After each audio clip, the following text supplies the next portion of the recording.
मुहर्रम 2026 हमेशा मुहर्रम हमारे लिए एक सेंसिटिव इवेंट होता है। उसके लिए हम कोशिश भी कर रहे हैं। हर दफ़ा सीसीटीवी कैमरे लगते हैं, वॉक थ्रू गेट लगते हैं, मेटल डिटेक्टर लगते हैं, स्कैफोल्डिंग पाइप से एंट्री के बाकायदा मैकेनिज्म बनाया जाता है, 3 टियर सिक्योरिटी प्रोवाइड की जाती है।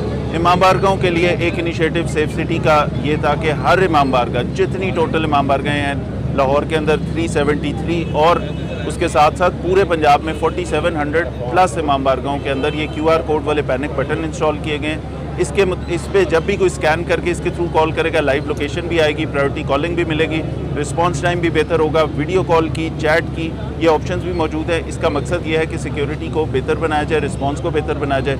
6861 कैमरे हैं जो इस मुहर्रम के तमाम प्रोसेशंस को 100% कवर कर रहे हैं। इमाम बारगाहों पे, मजालिस के रूट पे, जहाँ मजालिस की तरफ जाने वाले रास्ते वो भी कवर्ड हैं। तमाम चीज़ों को सेफ सिटी मॉनिटर कर रहा है। कंट्रोल रूम्स इस्टेब्लिश हुए, होम डिपार्टमेंट में प्रोविंशियल कंट्रोल रूम है, सेफ सिटी में पूरे सूबे को देखा जा रहा है। उसके साथ साथ आपके DC ऑफिस में, मेरे ऑफिस में और फौज और रेंजर्स जो हमारे साथ हमारी मदद करेगी, उनके पास भी कंट्रोल रूम्स इस्टेब्लिश्ड हैं। तो टेक्नोलॉजी का भी इस्तेमाल हो रहा है। उसके अलावा जितने हमारे बड़े रूट्स हैं, 5 बड़े रूट्स और उसके अलावा 3 सेंसिटिव जो हमारे प्रोसेशंस के रूट हैं, उनको हम AI से मॉनिटर कर रहे हैं। जुलूस का स्टार्ट टाइम, एंड टाइम, दरमियान में वो किस जगह पे है, कहाँ पे उसको इस टाइम पे होना चाहिए, ये हर चीज़ जुलूस की AI से मॉनिटर्ड है। तो इस दफ़ा टेक्नोलॉजी का बेहतरीन इस्तेमाल भी साथ साथ कर रहे हैं।